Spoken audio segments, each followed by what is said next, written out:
Parents are so threatened by the teenager. Most parents are not happy when their children become teenagers.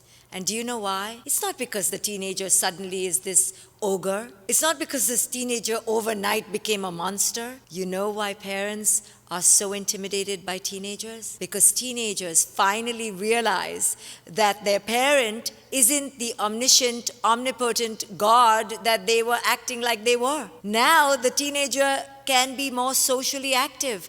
The teenager begins to discover their own body, their own powers. They can start driving, they can travel, they can take trips on their own, and they realize as they keep leaving the nest, holy cow, my parent who I thought was perfect, my parent whose word I treated like gold, my goodness, they aren't that smart. They aren't that wise. They aren't that right either. And through contrast, which comes about with exposure, the parent begins to fall from grace. And that's why the parent doesn't like the teenager, because the teenager doesn't take their dictatorship anymore. The teenager has something to say back. The teenager has what we parents like to call an attitude. Well, it's only an attitude of self-discovery. It's an attitude of finding the self-sovereign and refusing to bend to the will of someone they refuse to respect blindly anymore. That's why we parents have a really hard time with teenagers.